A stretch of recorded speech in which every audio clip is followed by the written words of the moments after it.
ते नशीबवान वेगळाच आहे. ज्याचं नाव घेतो तो नशीबवान नाही, तो दैववान नाही. ज्यानं नाव घेतलं तो दैववान आहे. थोडंसं ऐका. नाव कुणाचं आहे? अखिल कोट ब्रह्मांड नायकाचं आहे. असा अखिल कोट ब्रह्मांड नायक मनुष्य अवतारामध्ये आला. एका कारणासाठी आला. रावण मरण मनुज कर ज्याचा.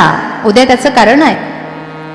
एका कारणासाठी आला, पण आल्यानंतर स्वतः राम हे ब्रह्मांड नायक आहे, रामचंद्र भगवान.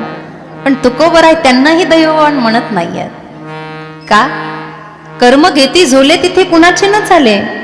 त्यांना सुद्धा कर्म स्वीकारावं लागलं. कर्म कथा रवी नंदिनी बरणी म्हणतात भरद्वाजजींच्या आश्रमात गेल्यानंतर. ते स्वतःची कहाणी सांगतात, कर्म कथा म्हणतात. कारण का? 14 वर्षाचा वनवास भोगावा लागला.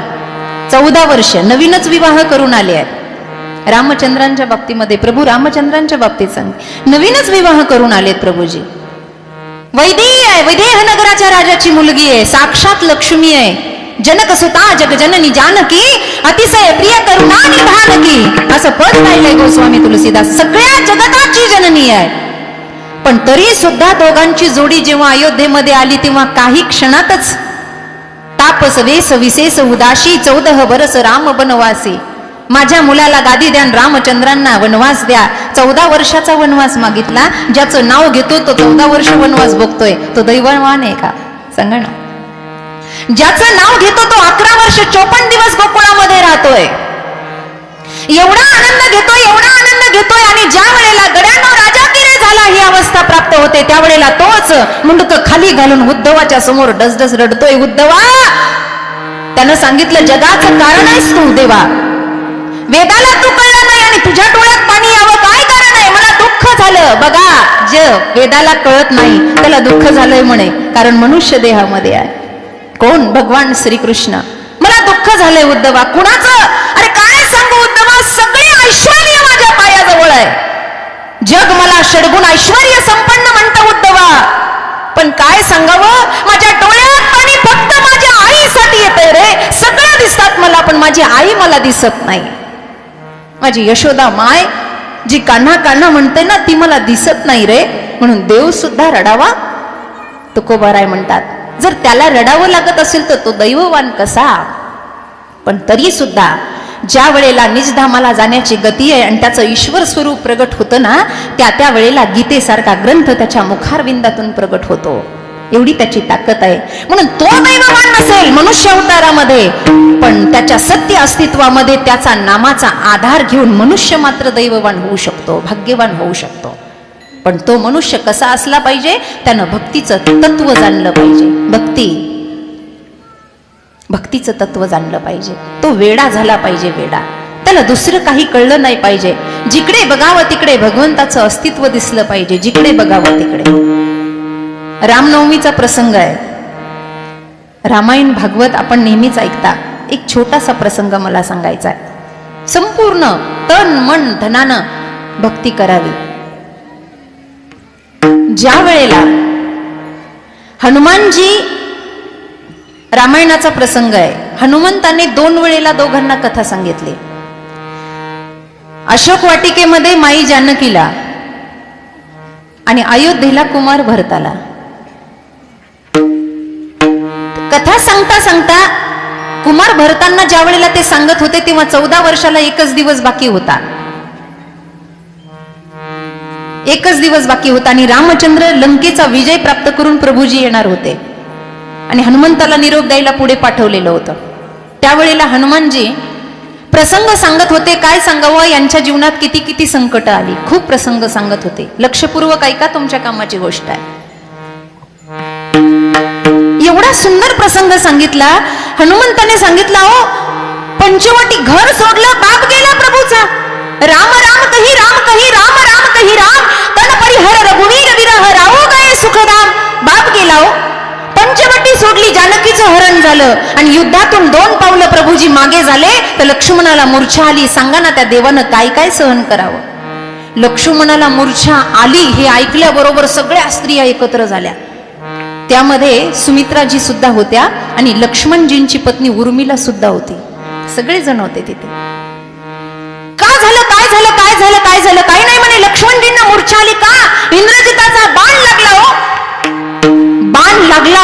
लागला. नंतर संजीवनी बुटी आणल्यावर त्यांना जागृती झाली, पण बाण लागला म्हणलं की कौसल्या, सुमित्रा, कैकेयी मातेच्या डोळ्यात आसवाच्या धारा निघाल्या. सगळ्या स्त्रिया रडायला लागल्या. फक्त उर्मिला रडत नव्हती. सगळे रडत होते, फक्त उर्मिला रडत नव्हती. सगळा समारोप झाला, रडणं थांबलं, सगळं झालं. लक्षपूर्वक सर्वांगाचे कान देऊन महत्वाची गोष्ट सांगाय, सगळे रडत होते. लक्ष्मणाची पत्नी उर्मिला बाई रडत नव्हत्या, उर्मिला देवी रडत नव्हत्या. सगळं झाल्यानंतर सुमित्रा मातेने उर्मिलेला बाजूला घेतलं. सासूबाई होत्या ना, बाजूला घेतलं. का ग उर्मिले, अगं एवढं सगळं झालं, तुझ्या पतीला बाण लागला, सगळ्यांच्या डोळ्यात पाणी आलं, पण एवढी निष्ठुर का? तुझ्या डोळ्यात एकही आसवाचा थेंब नाही, तुझ्या डोळ्यात जराही पाणी नाही, एवढी निष्ठुर का? एवढी रागवलीस माझ्या लेकरावर? 14 वर्ष तुला सोडून राहिला म्हणून? पटकन पाय धरले आई स्वरूप सासूचे, सांगितलं, आई मी त्याच्यासाठी नाही रडले. आत्मविश्वास भक्तीतला बघा किती मोठा आहे.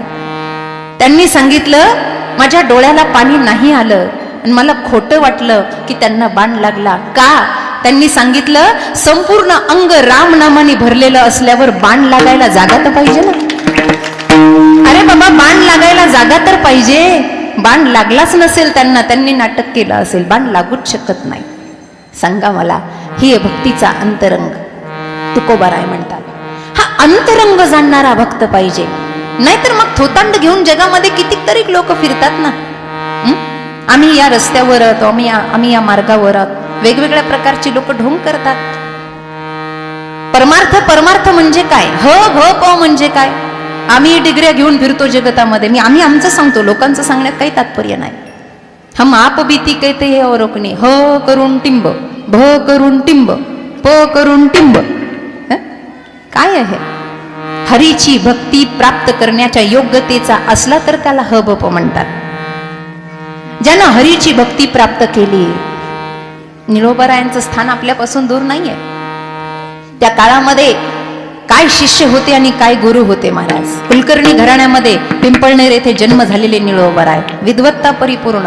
आहा, मी नेहमी कीर्तनात निळोबारायांचं चरित्र सांगते. एवढी विद्वत्ता. माणसाने असावं तर संप्रदायात असं असावं, नाही तर काही नाही. मग चाललीचे वारी जन्म मरणाची वारी म्हणे. वारी सगळी घरीच असती. वारी काय वारी? काही नाही बाबा, हे सगळं वरवरच आहे. स्वतःला अनुभवून बघा. 2 दिवस घर सोडून बघा. अखंड आयुष्य परमार्थामध्ये तुकोबारायांनी घातलं. कधी मागे वळून पाहिलं नाही, कधी पाहिलं नाही. चोखा महाराजांनी कधी मागे वळून पाहिलं नाही. काय अस्तित्व त्यांचं मोठं होतं. महाराज मागे बघायची गरजच नाही, कारण का तो सगळं सांभाळणार आहे ना. सगळा भाव त्याच्याजवळ आहे आमचा. हा भाव ठेवण्यासाठी सुद्धा योग्यता पाहिजे, अधिकार पाहिजे. त्याच्यावर आम्ही आमचा भाव अर्पण केलाय या अर्थाने. नाहीतर मग आम्ही जाणलं काय जाणलं? सगळं शब्दाद्वारे माहिती आहे. आद्यगुरु शंकराचार्यांचं अष्टक आहे, त्याच्यामध्ये सुंदर भाव सांगितलाय. शरीरम स्वरूपम तथा वा कलत्रम यशश्चारु चित्रम धनं मेरुतुल्यम. शरीरम स्वरूपम तथा वा कलत्रम यशश्चारु चित्रम धनं मेरुतुल्यम. मनुष्येन लग्नं प्रभुरं मृतमे तदकिं षडङ्गादिवेदो मुखे शास्त्रविद्या कवित्वादि गत्यं सुकृत्यं करोति. षडङ्गादिवेदो मुखे शास्त्रविद्या कवित्वादि मनुष्येन लग्नं प्रभुरं मृतमे तदकिं. ताल हा नाही, पण आता या तालावर म्हणावं लागले. शरीरम स्वरूपम तथा वा कलत्रम यशश्चारु चित्रम धनं मेरुतुल्यम. मनुष्येन लग्नं प्रभोरम घ्रिपद्मे ततः किम. ततः किम म्हणजे काय माहितीये का?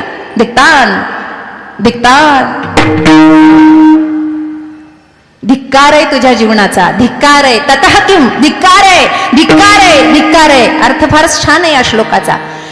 शरीरम स्वरूपम, ज्याचं शरीर सौंदर्यवान आहे. काही लोक म्हणतात ना, ते दिसायला फारच छान आहे, तो त्यांना काही लावायची गरजच नाही. म्हणून स्त्रीवर पुरुष मोहित होतो आणि पुरुषावर स्त्रिया मोहित होतात. कधी नवल असं होतं की स्त्रीवरच स्त्री मोहित होते. बघा ना, बाई असून काय सौंदर्य आहे, स्त्रिया स्त्रियावर मोहित होतात, पुरुष पुरुषावर मोहित होतात. काय नवल आहे हे. आता सहज आलं म्हणून सांगते, ज्याच्यावर आपलं मन मोहित झालं ना, तेव्हा पटकन डोळे झाकून विचार करायचा, हे एवढे सुंदर आहे, यांना बनवणारा देव किती सुंदर असेल, यांना बनवणारा परमात्मा किती सुंदर असेल. अर्थात शरीरम स्वरूपम तथा वा कलत्रम यशश्चारु चित्रम धनम मेरू तुल्यम. मेरू पर्वता समान धन आहे, शरीर यष्टी चांगली आहे, सौंदर्य भरपूर आहे, पण आद्य गुरु सांगतात मनश्चैन लग्नम प्रभोरम ग्रीपद्मे. जर मन परमार्थात लागलं नाही ना, तर धिक्कार आहे त्या जीवनाचा, धिक्कार आहे, धिक्कार आहे. याच्या पुढेही सांगितलं, षडंगादी वेदो मुखे शास्त्र विद्या. ज्याच्या 6 वेद, 4 वेद, 6 शास्त्र, 18 पुराण उलटही पाठ आहेत आणि सुलटही पाठ आहेत, एवढा विद्वान आहे. हरिपाठ उलटाही माहित पाहिजे आणि सुलटाही माहिती पाहिजे, कधी कुठूनही सुरुवात करता आली पाहिजे, त्याला म्हणतात पाठांतर. सगळं मुखोद्गत आहे. षडंगादी वेदो मुखे शास्त्र विद्या. कविद्वादी गद्यम सुपद्यम छान गातो, गायन छान आहे, आवाज सुंदर आहे, आ हा हा मंत्रमुग्ध. पण मनश्चैन लग्नम प्रभोरम ग्रीपद्मे. मन जर परमार्थात लीन नसेल ना, तर धिक्कार आहे त्या जीवनाचा, धिक्कार आहे त्या विद्वत्तेचा, धिक्कार आहे त्या गाण्याचा, धिक्कार आहे त्या ज्ञानाचा. विठ्ठल विठ्ठल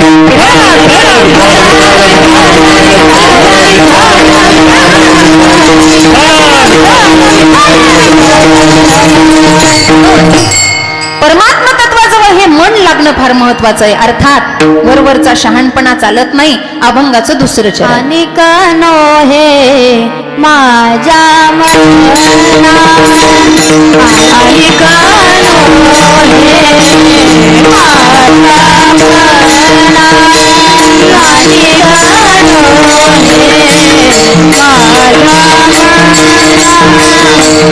माझ्या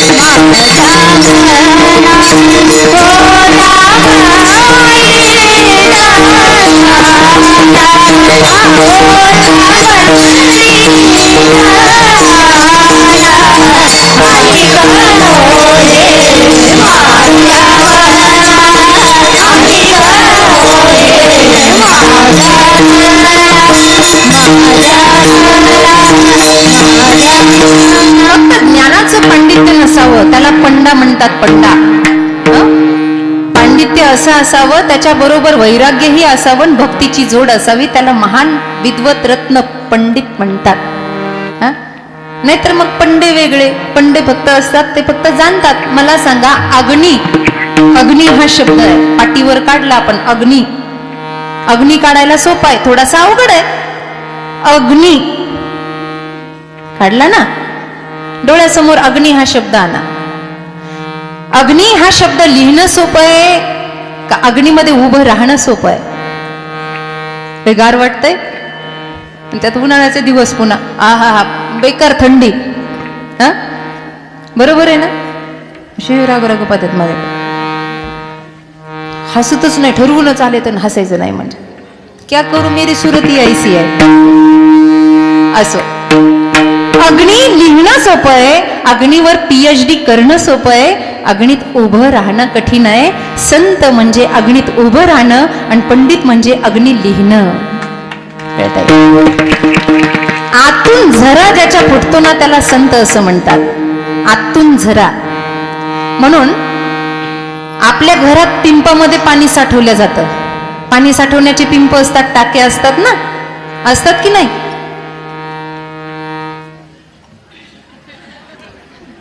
असतात. मला सांगा, त्या पिंपामध्ये, त्या टाकीमधलं पाणी गोड लागतं का विहिरीतलं पाणी गोड लागतं ग? अहो, तिथूनच आणलंय, त्याच विहिरीतून आणून इकडे टाकले, पण तरी सुद्धा विहिरीतलं पाणी गोड लागतं. कारण का? इथे दुसऱ्याचं घेऊन टाकलेलं आहे आणि तिथे आतून झरा फुटलेला आहे. जिथे आतून झरा फुटलेला असतो ना, तिथे तत्ववेत्ता महापुरुष जगाला उपदेश करत असतो तुकोबारायांच्या गाथ्याप्रमाणे आणि माय ज्ञानेश्वरी प्रमाणे. किती वर्णन करावं, किती वर्णन करावं संतांचं, वर्णन करता येत नाही महाराज. पांडित्य सोपं नाही, पण तरी सुद्धा पांडित्य चांगलं आहे. पण त्या पांडित्याचा जर गैरवापर झाला, ज्ञान हे जगतामध्ये क्रांती करतं, ज्ञान हे उजेड पाडतं. उजेड, ज्ञान म्हणजे दुसरं काय, उजेड. ज्ञान म्हणजे, आणि ज्ञान जर श्रोत्रिय ब्रह्मनिष्ठाकडून झालं, पंडित तर ज्ञानालाच म्हणतात ना, तर तो ज्ञानी वेगळा. दिव्याखालचा अंधार दिवा घालू शकत नाही. घालू शकतो का? आपण म्हणतो दिव्याखाली अंधार, म्हणच नाही, दिव्याखाली अंधार नसतो. काय दिव्याखालचा अंधार, पण एकदा सूर्याचा उदय झाला की त्या दिव्याखालचा अंधार सुद्धा जातो. तसं ज्ञान झालं की जगताचं अज्ञान दूर होतं. पण ते पांडित्य भक्तिपंथस्थाच्या कामाला आलं पाहिजे, त्याच्यामध्ये भक्ती रंग असला पाहिजे. ज्ञानानं जगतामध्ये क्रांती होते. उदाहरण कधी आपण ऐकलं असेल, कालिदासांचं काव्य भारतीय विद्यापीठामध्ये फार प्रकाशित आहे. ज्ञानानं जगतामध्ये क्रांती होते, कालिदासांचं काव्य. कालिदासांची मुलगी ही एवढी विद्वान होती, एवढी विद्वान होती, आणि विद्वत्ता बरोबर तिच्या सौंदर्याचा आहापोह सगळीकडे उठला होता. माझ्याकडे लक्ष द्या, लक्ष द्या. आहापोह उठला होता सगळ्या पंचकृषीमध्ये. विद्वाने विद्वाने विद्वाने. कालिदासाचं काव्य सहज अशा ओळीमध्ये म्हणता येत नाही, वाचणाऱ्याला लवकर कळतही नाही. सगळं असं सूत्रबद्धता आहे त्याच्यामध्ये, कालिदासांच्या काव्यामध्ये. एवढी विद्वान. ज्ञान हे जगतावर प्रभाव टाकतं, प्रकाशित करतं, यावर मी बोलतेय. ज्ञान कसं आहे, पुढे मला अजून बोलायचंय. एवढं प्रतिभावंत ज्ञान आहे, एवढं ज्ञान आहे. ती रोज शिवमंदिरामध्ये पूजेला जायची, आणि पूजेला जात असताना एक तरुण तिचा रस्ता अडवायचा आणि तिला म्हणायचा माझ्यासोबत लग्न कर, तू एवढी सुंदर आहे. गावगुंड होता. गावगुंड माहिती ना तुम्हाला, गावगुंड. काय पटापटा मान हलवल्यात बाई. गाव, आई बापाच्या जीवावर फुकट खाणं म्हणजे गावगुंडगिरी. गावगुंड, हा, गावगुंड होता. आता त्याचा काय भरोसा, कधी उचलून नेल काय सांगता येतो. एवढा तिला परेशान करायचा, एवढा परेशान करायचा, सतत मागे पुढे, सतत मागे पुढे, सतत. कंटाळून गेली होती.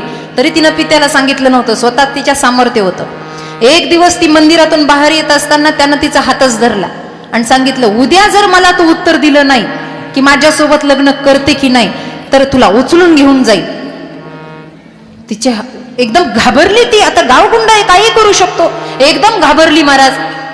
घाबरल्यानंतर आजूबाजूची लोक ते गेल्यावर गोळा झाली. बहुतेक लोक भांडणं झाल्यावर येत असते.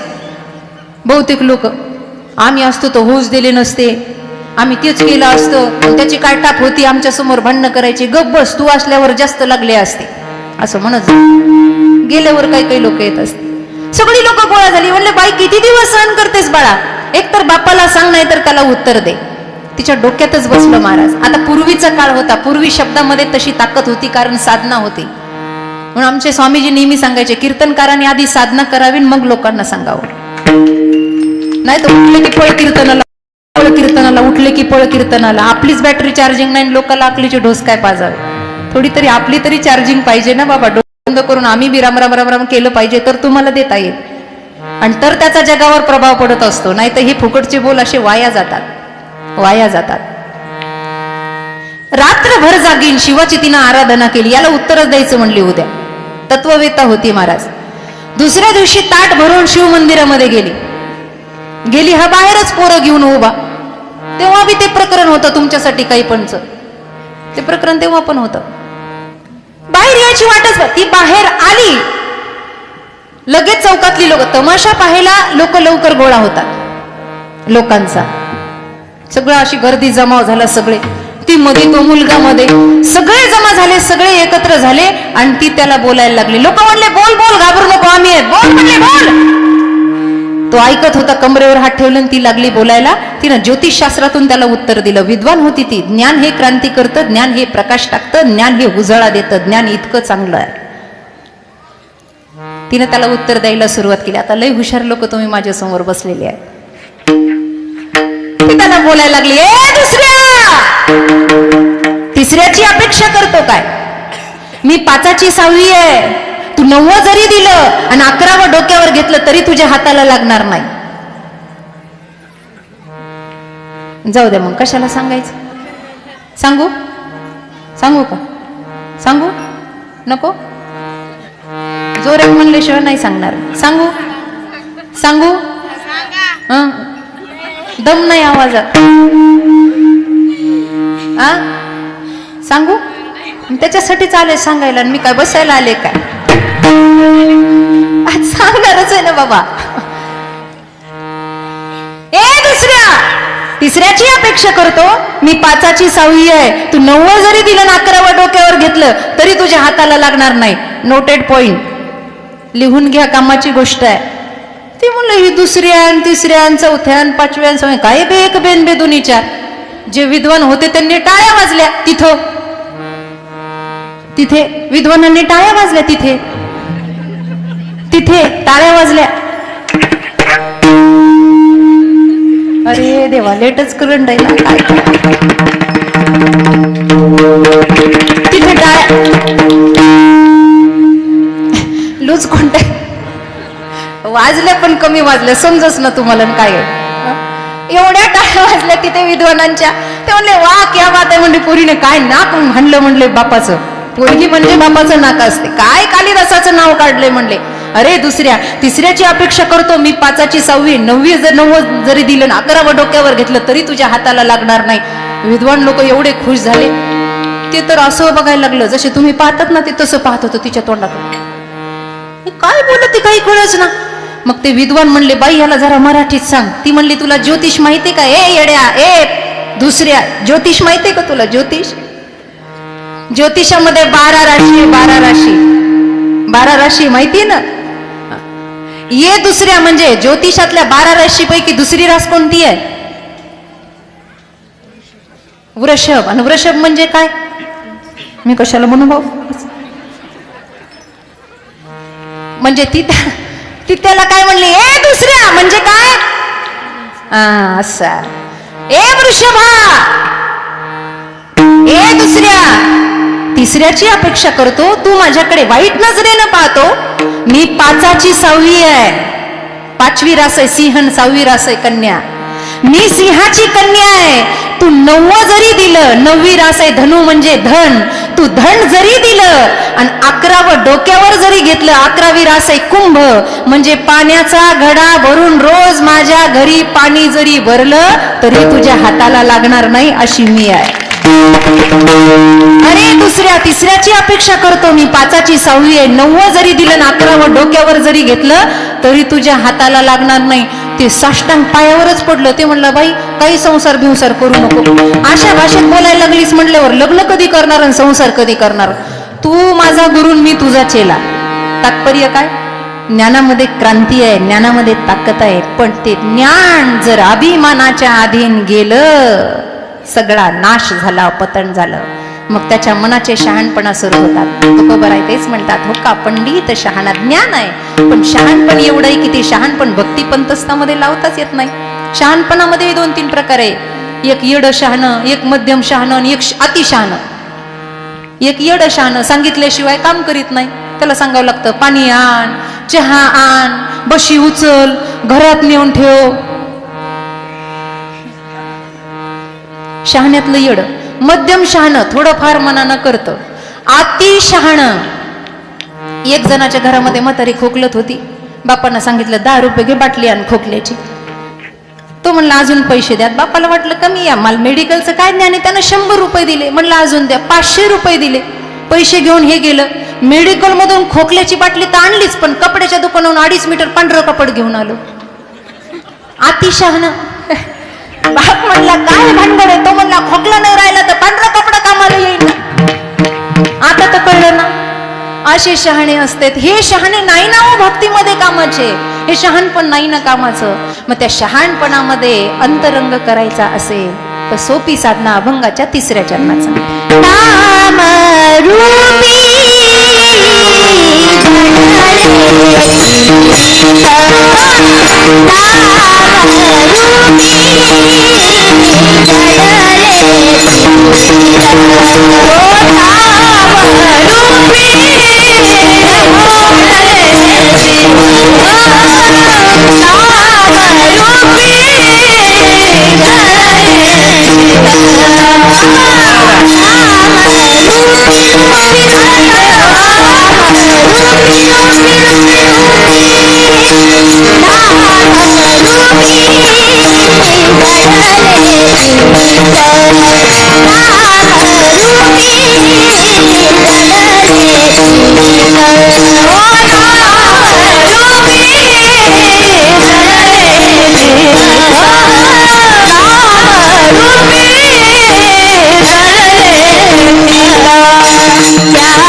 फार सुंदर साधना आहे नामरूपी साधना वारकरी संप्रदायात आम्ही नामाचे धारक नेनो प्रकार अनेक सर्व भावे एक. आम्हाला फक्त विठ्ठल प्रमाणे एक गाऊ आम्ही विठोबाचे नाम अनेक आपले काम नाही. आता नाम राम राम राम राम जे काही तुम्ही म्हणाल, ज्या कुणी भगवंताचे तुम्ही आराध्य असाल, जरुरी नाही कुणी श्री विठ्ठलाचे भक्त असेल, कुणी परंबा भगवतीचे भक्त बसलेले आहात, कुणी गोरेश्वराचे भक्त असाल, पावन सानिध्य भक्त कोणाचेही असाल, पण जे नाम घ्याल ना तिथे महत्वाचा शब्द वापरलाय. ज्या रूपाकडे पाहाल ना तिथे महत्वाचा शब्द वापरलाय. जडले चित्त, हे चित्त जडणं फार महत्वाचं आहे. चित्तामध्ये विकृती भरलेली आहे, एवढा कचरा भरलेला आहे. पाहुणे यायचे म्हटल्यानंतर आपण अगोदर काय करतो? पाहुणे यायचे म्हटल्यावर स्वयंपाक करतो, खायचंच आपल्याला, बाकी काय नाही. अरे घर साफ करता का नाही? करता ना. जिथं कचरा असेल तिथे पटकन काय लावता? पडदे लावता की नाही? याला म्हणा हुशार, शाबास. पटकन कोमून द्यायचं आणि पडदा लावायचा. बायांचं मोकळं काम, मोठं काम, पडदे लावायचे. सगळ्या घरात पडदे. एखादा पाहुणा चुकून तिकडं जातो, नका तिकडं नका जाऊ, तिकडे इथं बस. पहिले काय करतो? घर साफ करतो. का? पाहुण्यांना पवित्र वाटलं पाहिजे. तसं देव जर हृदयात यावा असं वाटत असेल तर भजनाचा झाडू मारावा आणि मनातला कचरा बाहेर काढावा, म्हणजे अंतकरणात देव येऊन बसत असतो, त्याच्याशिवाय बसत नाही. हे चित्त कुठेतरी पवित्र झालं पाहिजे बाबा. हे तर मांगल्याचं प्रतीक आहे. म्हणून तुकोबराय म्हणतात नाम घ्यायचं. नाम जिथे बसाल तिथे नाम घ्या, हरिभजन करा. राम राम स्मरा आधी करा, नंतर नाही. तुम्ही म्हणता शतविहाय भोक्तव्यम सहस्रम सान आचरेत, सगळं जाऊ द्या. रामकृष्ण परमहंस बहिर्दिशेला, बहिर्दिशा म्हणजे कळतं ना, जुन्या लोकांना कळत असेल. आंघोळीच्या आधी जिथं जातो त्याला बहिर्दिशा म्हणतात, आता टॉयलेट म्हणतात, बाकी काय आहे? बहिर्दिशा. ते बहिर्दिशेला गेले ना, शिष्य दोन त्यांच्या सोबत असायचे रामकृष्ण परमहंसांचे. तिथे गेल्यावर सुद्धा, बहिर्दिशेला गेल्यावर सुद्धा ते हरिस्मरण करायचे. एकदा एका शिष्याने त्यांना विचारलं, महाराज इथे? ते म्हणले अपवित्र पवित्र व्हा. असं म्हटलं की सगळं होतंय. अरे इथे बसल्यावर जर माझा जीव गेला तर वर काय तोंड दाखवू? आमचं अंतकरण एवढं पवित्र झालेलं होतं. मला सांगायचंय, एक क्षण सुद्धा विभक्तता भगवंतापासून त्या भक्तांना आवडत नाही. कारण का? सदैव त्यांचं चित्त त्या परमात्माकडे, सदैव त्यांचं मन त्या परमात्माकडे. एक क्षणही त्याच्यापासून वेगळं नाही, अलग नाही, करायची गरजही नाही. एक रूपत्व झालं. तुका विष्णू नाही दुजा, महाविष्णूचा अवतार सखा माझा ज्ञानेश्वर. एक रूपत्व झालं ना.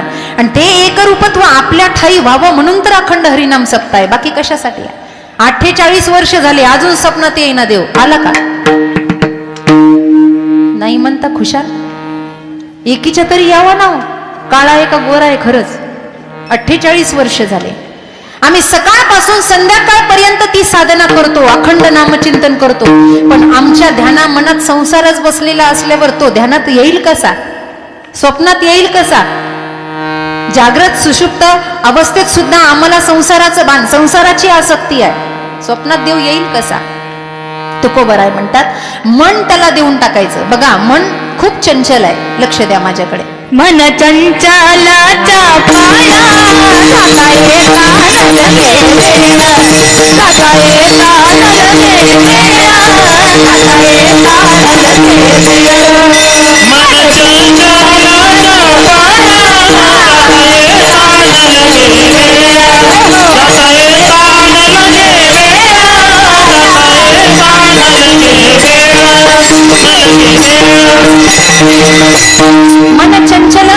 पळ कृतय हा मन की अटपटी झटपट लखे न कोय झटपट लग जाये चटपट दर्शन होय मन चंचले जाता येताना लगे वेळ मुंबई म्हणा मुंबई गेलात का आता आळंदी म्हणा आलात का दर्शन करून इतकंच पळ आहे आपल्याला जायची गरजच नाही ते लगेच जाऊन जाता येताना लगे वेळ बहु चंचल चपळ तुकोबर अर्थात हे संत प्रमाण देतात ना आपल्या समोर ही काही विनाकारण नाही याची चंचलता स्थिर करायची असेल तर त्याला भगवत तत्वाचं ध्यान करायचं आणि रात्रंदिवस स्मरण करायचं बाकी दुसरं काही नाही राम राम राम राम कृष्ण कृष्ण हरेर कृष्णम हरेर कृष्णम कृष्ण कृष्णेति कृष्ण आम्हाला जप कसा करावा ध्यान कसं करावं आम्हाला काही कळत नाही ध्यानाला जरी आम्ही बसलो मराठवाड्यातली एक म्हण आहे म्हण नाही थिरीन दुपटनं उड्या मारे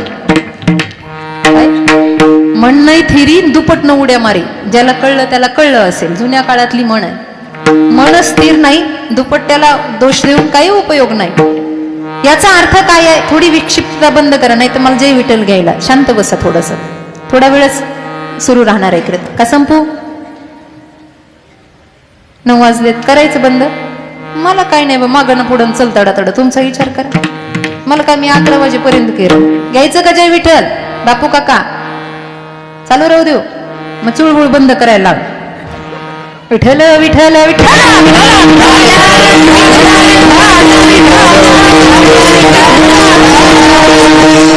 जाता येता चंचल आहे बहुत एवढं स्थिर त्याला स्थिर करण्यासाठी ध्यान साधना आहे बरीच लोक ध्यान साधना करतात ध्यानाला बसतात एक जण मला म्हणला दीदी मी सकाळच्या 4ला ध्यानाला बसतो 7ला ध्यानावून उठतो याला कसं कळलं 4 वाजले 7 वाजले म्हणून ध्यान कोणाचं आहे घड्याळाचं का देवाचं साहजिक आहे ना मी 4 वाजता बसलो आणि मी 7 वाजता उठलो म्हणजे मनानं सांगितले 7 वाजले बस उठ आता बाकीची कामं करायची अरे ध्यान असं नाही आहे कोंडू कोंडूड धरीन जीवे म्हणतात सर्व भावे पूजीन ध्यान जर लागलं ना की त्याच्याशी सर्व समर्पण आ हा हा राजस सुकुमार मदनाचा पुतळा हे मन त्याला देऊन टाकायचं देवा सगळ्यात मोठी अर्पण करण्याची गोष्ट काय आहे माहितीये सुमन सुमन बसलेली आहे की इथं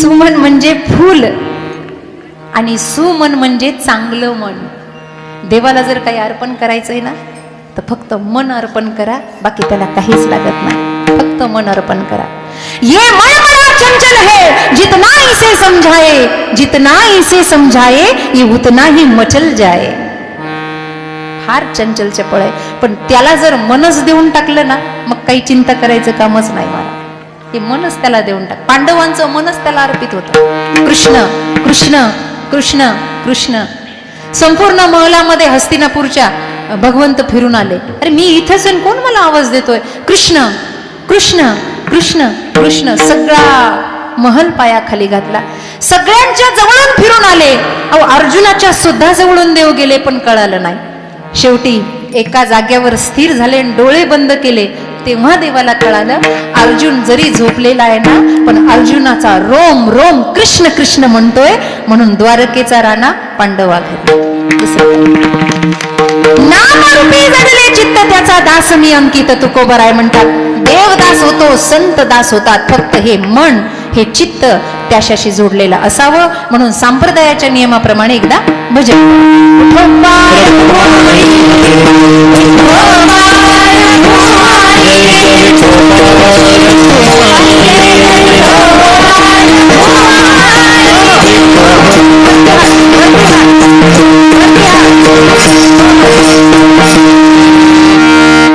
कमानीच्या मागच्या काय उपास मागचं बसलेलं पुरुष मंडळ मला दिसतात इथून भिंतीच्या जवळ टेकून बसलेले ओट्यावर बसलेले वरती हात करा चला पुरुष मंडळ वरती हात शेजारच्याची शपथ तुम्हाला वरती हात करा वरती सरळ ताट सरळ तरी तरीच ना वरती वरती हात सरळ बोला महाराज विठोबा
सांगाए उसका विवला. या अर्थाने नामरूपी जडले चित्त त्याचा दास मी अंकित अनिक नव्हे माझ्या म्हणा होका पंडित शहाणा. तुकोबारायांनी नवदा भक्तीकडे थोडीशी दृष्टी टाकलेली आहे. ही नवदा भक्ती भागवतातही आहे आणि रामायणामध्ये आहे. श्रवणम कीर्तनम यस्य स्मरणम पादसेवनम अर्चनम वंदनम दास्य सख्य आत्मनिवेदनम ही श्रीमद भागवत महापुराणातली नवदा भक्ती आहे. तर प्रथम भक्ती संतन कर संगा दुसरी रती मम कथा प्रसंगा ही रामायणातली आहे. फरक थोडासा आहे, बाकी जास्त नाही आहे. श्रवण करा, या कानाने ऐका, या डोळ्यानं त्यालाच पहा, कानानं त्याचंच ऐका. वाणीनं बोलाल तर त्याच्याबद्दलच बोला. जीवनातला अंधकार दूर करणाऱ्या गुरुच्या शरणांगतीमध्ये या. मनातलं कपट दूर करा, तीर्थयात्रा करा, यज्ञ यागादी कर्म शुद्ध पवित्र भावनेने करा. आपणही भजन करा, इतरांनाही भजन करायला सांगा. या अशा नवदा भक्ती आहे. कळतंय का? या नवदा भक्तीतली एक जरी भक्ती अंगीकारली ना तर तुकोबाराय शेवटच्या चरणात सांगा. तुका म्हणे नववेदा, तुका म्हणे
तोही जाणे तोची शुद्ध, त्याचं अंतकरण शुद्ध असतं. या व्यतिरिक्त अनेक नाही माझे म्हणा, हो का पंडित शहाणा. नियमाप्रमाणे नियोजित वेळ संपलेली आहे.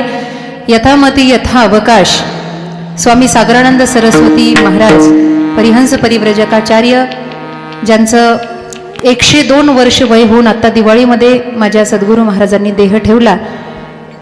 दशनामी संन्यासी आखाडा, आनंद आखाड्यांचे वारकरी, अखिल भारतीय आखाडा परिषदांचे अध्यक्ष, प्रेसिडेंट ऑफ कुंभमेळा, स्वामीजींचं देहावसन जरी झालं तरी त्यांचा आशीर्वाद सदैव माझ्या पाठीशी आहे. आणि त्यांच्या आशीर्वादाने आई भगवतीच्या, आपल्याकडेही भगवतीचं मंदिर आहे, तिच्या आशीर्वादाने जे व्यासपीठ लाभलं त्यावर उभा राहून जास्तीत जास्त अभंग सोडवण्याचा प्रयत्न केला.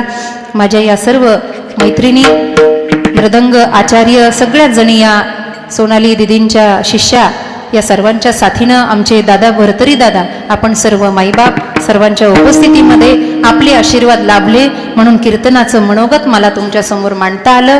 उद्याही असाच आशीर्वाद द्या म्हणजे कीर्तन जरा बरं होईल.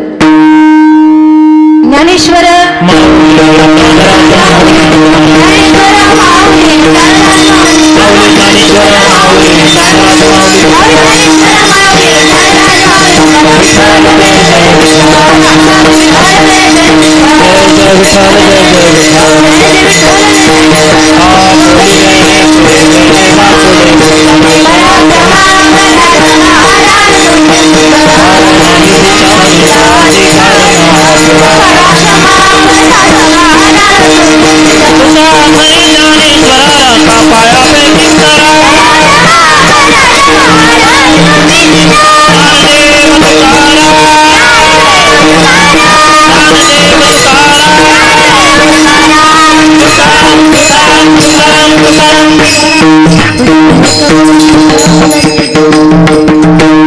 सर्वात प्रथम सर्वांना विनंती आहे की पूर्ण सूचना झाल्याशिवाय कुणीही उठायचं नाही. सर्वांना अगदी काळजीपूर्वक सूचना आहे. पूर्ण सूचना झाल्याशिवाय कुणीही जागेवरून उठू नये. भगवान गोरेश्वरांच्या भंडारा उत्सवानिमित्ताने चालू